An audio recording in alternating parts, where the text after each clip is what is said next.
Bonsoir et bienvenue dans cette édition spéciale Femmes. Le 8 mars de chaque année est célébrée la Journée internationale des droits de la femme. Une journée de célébration pour les femmes burundaises, mais aussi un moment de faire des affaires pour les vendeurs de pagne. Nous avons rencontré les tailleurs de la zone de Nyakabiga qui nous racontent l'impact de cette journée sur leur travail. Un reportage signé Patrick Nyomuru, Claude Idaharira.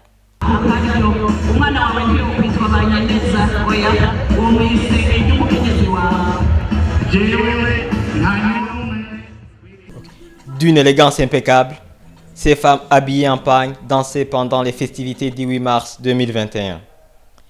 Venues de divers secteurs et de provinces variées, elles s'étaient rencontrées à Gitega pour célébrer la Journée internationale des droits de la femme sous le thème Leadership féminin, source du développement inclusif.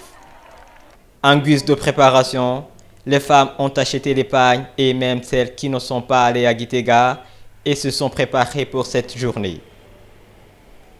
Une semaine à l'avance, Mugisha Arlet venait prendre sa commande, composée de 2 robes dans un atelier de couture placé à Nyakabiga 1, 4e avenue. Journaliste et burundaise, elle s'est apprêtée pour la célébration de cette occasion en faisant une commande de 2 robes dans l'objectif de se joindre aux femmes de 2 groupements dont elle appartient. Ces 2 robes ont été fabriquées à partir de pagnes manufacturées au Burundi. La journaliste se dit fière de porter les pagnes transformées dans son pays et invite toutes les autres femmes à consommer le Made in Burundi. Mu Burundi bwose ibitenge biradandazwa murabizi amasoko yose harimo ibitenge yabicaro w'imarse barakidandaza yaba ivyo bisanzwe barabidandaza ahubwo ikintu kinyohera cyane cyabaye n'akarusho novuga kirimwo muri ryaterambere ryacu uwo murabizi neza yuko natwe dufise ibitenge twikorera hano mu gihugu cy'u Burundi kandi mu mategeko akwiriye abakenyezi bose jewe no nari kubahanura ahubwo tugakoresha ivyo bitenge by'iwacu twikorera ngaha n'ikicaro w'imarse n'ivyo dukora hano nabijya nambaye jewe n'ivyo dukora hano onye. La date du 8 mars est devenue une aubaine pour les tailleurs, profitant de l'occasion après un certain temps sans bénéfice notable, comme ils en ont l'habitude de le voir pendant les fêtes de fin d'année. Umuntu arabye igihe batari bwa buhimbaze uwo munsi mukuru basonesha nk'uku kwezi twaba turi mu gakirizi ariko ubu umuntu ariko arabiraba nk'ubu nko mw'iyindwi nyene ya 8 mars ndashobora kuba mfise nk'amakomande nka 30. Les ministères de la République du Burundi font leur commande de pagnes à l'entreprise Afritextile pour ces cérémonies relatives à la promotion des droits de la femme et cette industrie en profite. Les autres maisons de la mode reçoivent aussi des particuliers. De surcroît, la journée apporte autant de profit aux barmen qui remplissent leur bar de clients à ce jour du 8 mars. Alors, cher Patrick, comment alors a été la célébration en fait, de la Journée internationale de la femme? On a vu que dans le reportage que les femmes sont en pagne. Comment était la célébration au Burundi de la Journée internationale de la femme? Pour répondre à cette question, je commencerai par la célébration de cette journée dédiée à la femme par le niveau du gouvernement. Et ici, dans son message adressé à la nation, le président de la République du Burundi, Evariste Ndayishimiye, a précisé que cette journée n'est pas le fruit du hasard, que c'est une journée où les femmes se rencontrent pour pouvoir en fait, analyser en fait, leur pas dans le développement du pays, qu'ils puissent voir en fait, leur contribution dans les foyers, dans la communauté, mais aussi au niveau du pays. Et il a aussi en fait, allé jusqu'à dire que c'est pour en fait, le développement du monde entier. Il a aussi donné en fait, des conseils à l'endroit des hommes qui quelquefois minimisent la part accomplie ou la contribution des femmes dans tout leur secteur, dans toute leur sphère de travail. Et il a aussi dit que c'est au fait les hommes devraient changer leur mentalité pour pouvoir comprendre la valeur inestimable de la femme dans le développement du monde entier. Et ici, pour aussi bien répondre à ta question, je crois que la célébration ne s'est pas seulement bordée sur en fait, la fête de Gitega parce qu'il y a beaucoup de femmes dans le pays qui font partie de différents groupements et chaque groupement a essayé d'organiser quelque chose parce qu'il y a beaucoup de femmes qui ne sont pas allées à Gitega mais qui se sont organisées de leur façon et qui sont sorties.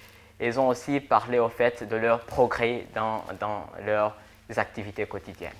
Justement, tu en parles là maintenant, mais on a vu que dans le reportage que la jeune journaliste a fait coudre en fait des habits qu'elle va porter durant cette fête-là. Alors pourquoi en fait cet intérêt au pagne aujourd'hui?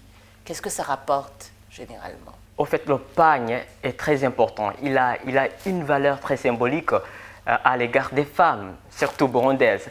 Parce que, même si j'essaie de traduire littéralement, en fait, le pagne, en fait, c'est la façon dont il s'habille. En fait, ça vient du mot, en fait, umukenyezi, qui vient du verbe gukenyera, et ça veut dire, littéralement, ça veut dire ceinturer.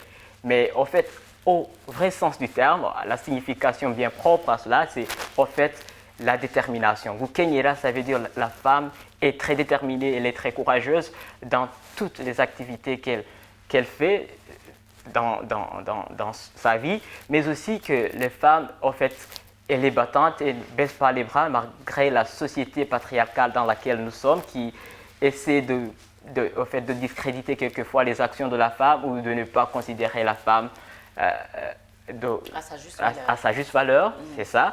Et donc la femme, elle essaie d'exhiber et d'attirer l'attention des hommes et du monde entier d'ailleurs, pour que le monde puisse savoir que la femme est capable, qu'elle est bien déterminée à jamais, c'est ça. Oui, elle est actuellement déterminée, mais quelle est la place de la femme dans la vie de tous les jours? Donat Nuivugile, Nestor Wigiluhiliwe, Claude Ilahalila nous raconte. Omunyakigo, c'est-à-dire celle de l'enclos ou celle dont les mouvements sont limités à l'enclos. Telle était la qualification d'une fille dans la tradition burundaise. Mais actuellement, les choses ont changé. Twebwe ubwa mbere tugikura turi abana b'abakobwa umwana w'umuhungu yari yarahawe ijambo twebwe umukobwa ukigumiraho ugakora akazi ko mu nzu ugasya ukavoma ugakubura ubu Imana yaratwibutsa abafasoni turaseruka umufasoni yarahawe ijambo umwana w'umukobwa ariga akaronka akazi kubaka mbere ariko kare bari baratunyegeje twege twara abantu buiyo mu mpete ntitwigera tuboneka ariko ubu yagateka kabafasoni karabonetse ubu natwe turavuga ijambo. Si spéciale, si bizarre, si absurde soit-elle, cette éducation tenait compte de la spécificité de la culture burundaise. Et la femme burundaise a été toujours la multitâche, la battante, même si ses occupations se limitaient dans les champs et les ménages. La société burundaise avait compris la valeur de la femme et la valeur et de ce que devrait être donc, quelle orientation nous devrions donner à l'éducation de la fille burundaise compte tenu de ses réalités, de ses spécificités et du contexte dans lequel nous vivons, mais pas compte tenu justement des progrès de ce que nous voyons à la télévision ou bien du contexte occidental. Nous n'avons vraiment rien à envier aux Occidentaux en ce qui concerne l'éducation de nos filles, de nos enfants. Pour moi, une femme burundaise, c'est une femme digne par excellence, qui est cette pionnière, celle qui inculque aux enfants les valeurs de notre tradition. C'est la femme qui travaille dur, quels que soient les défis de notre vie, et elle trouve toujours moyen de survivre et de pourvoir aux enfants qui lui ont été donnés. C'est une battante, c'est une femme qui a de la vision, une femme qui est forte, quand bien même elle tombe, elle se relève à tout. Voilà l'image que j'ai de la femme burundaise. Oui, elles sont aujourd'hui plus battantes que jamais, surtout ces femmes rurales, ces invisibles piliers du développement. Certaines travaillent dans les champs ou s'occupe du bétail du matin au soir et quelles que soient les conditions, elles foncent, elles réussissent. akarusho karahari nakabonye jewe kuko ntaratangura kuyorora byarangora cyane.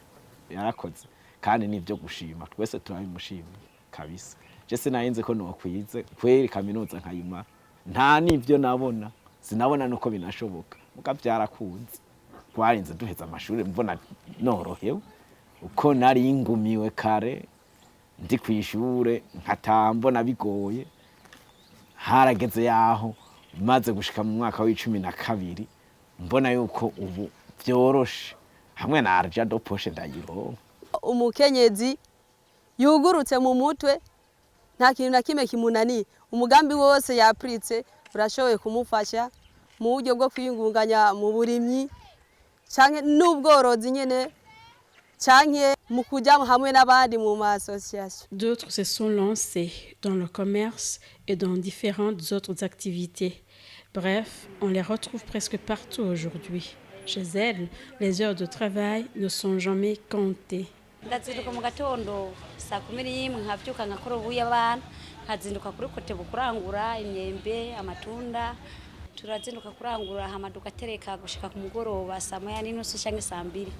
Ico shoboye bana ko ndadandaza nkashobora kwisumira kandi ico saba ndasaba yuko babandanya kuduha agateka kuko natwe turashoboye. Plus de 51% des Burundais sont des femmes et parmi elles, plus de 80% sont des femmes rurales qui font tout pour entretenir la cohésion sociale, s'occuper des travaux ménagers, de l'éducation des enfants et de l'économie familiale. Les journées lui réservées devraient être des occasions pour sensibiliser la femme rurale pour son autonomisation et pour que le gouvernement lui apporte un appui effectif en lui facilitant l'accès au crédit bancaire. Bonsoir. Bonsoir. Alors, on vient de voir dans ce reportage que vous avez fait avec Nestor Vigilogiliwe et Claudine Halila que plus de 51% des femmes sont des femmes rurales. Comment alors sensibiliser cette femme et que faire aujourd'hui en fait sur le pas déjà franchi? Oui, merci Diane. Vous l'avez entendu, plus de 51% de la population burundaise sont les femmes et plus de 80% parmi elles sont des femmes rurales. Et les femmes rurales sont elles qui constituent en fait le pilier du développement du pays. Donc il faut que la femme rurale soit soutenue, soit sensibilisée dans ses efforts vers le développement. Pour cela, vous savez que la plupart font l'agriculture et l'élevage, mais l'agriculture qu'elles font, c'est l'agriculture de consommation. Donc il faut qu'elles évoluent vers l'agriculture commerciale. Et pour cela, il faut des moyens. Et ces moyens, où est-ce qu'elles vont retrouver ces moyens?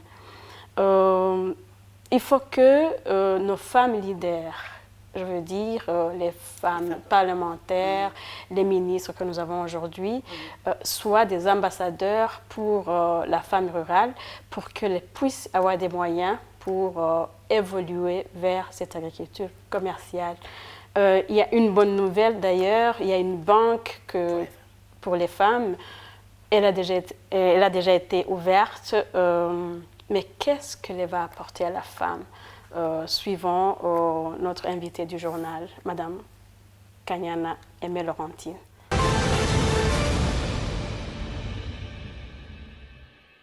Je crois que la Banque pour les femmes va changer la vie des femmes.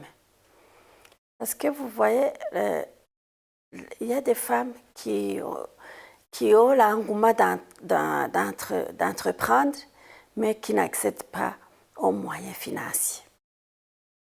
Si la femme accède au crédit, elle va aussi investir, que ce soit dans l'agriculture, que ce soit dans le commerce, que ce soit même dans les grandes entreprises. La femme, comme je le disais tantôt, elle a les capacités de concevoir et de mettre en œuvre des projets. Mais aujourd'hui, si la femme n'est pas accompagnée de son mari, si le mari n'accepte pas, la femme ne peut pas accéder au crédit. Vous savez, dans les banques, quand la femme ne vient pas pour signer, même l'homme ne peut pas accéder au crédit. Mais dans nos sociétés, vous savez que lorsque l'homme a parlé, la femme doit accepter. Mais si c'est la femme qui entreprend, c'est très très difficile à l'homme d'accepter, de l'accompagner. Cette banque alors va permettre à la femme d'accéder au crédit. Il y aura des séances de renforcement des capacités, des séances de sensibilisation des hommes et aussi des séances pour essayer de concilier les idées des hommes, de l'homme et de la femme s'il y a des problèmes. Il ne s'agira pas de disponibiliser des fonds pour les crédits, mais il faudra aussi accompagner les familles pour que les hommes qui résistent puissent comprendre et accepter que la femme accède au crédit et puisse investir. La mise en place de la banque ne peut pas suffire si au niveau des familles, au niveau des ménages, au niveau de la communauté, il n'y a pas cette sensibilisation pour que les hommes puissent accompagner les projets des femmes et d'ailleurs prendre part dans ces activités. Moi, je suis en tout cas satisfaite des programmes du gouvernement par rapport aux besoins de la femme. Si le gouvernement a déjà mis en place la banque des femmes pour l'accès au crédit, si la Constitution de la République du Burundi a déjà prévu que la femme va participer, va accéder aux postes politiques à au moins 30%, parce qu'on peut même avoir plus. Si la femme aujourd'hui accède à la formation, à n'importe quelle formation, même militaire, la balle est dans le camp, surtout de la femme, et doit saisir toutes ces opportunités. Elle doit sensibiliser ses pères, ses sœurs, pour saisir ces opportunités. Sensibiliser ses pères, pilier du développement et de la famille, l'autonomisation de la femme doit être une question qui concerne les hommes et les femmes au Burundi. Merci beaucoup Donate Nuivugile pour la participation à ce journal. Merci beaucoup Diane. Merci également Patrick pour la participation à cette édition. Tout le plaisir est pour moi. Restez branchés sur BNP TV. Bonne soirée.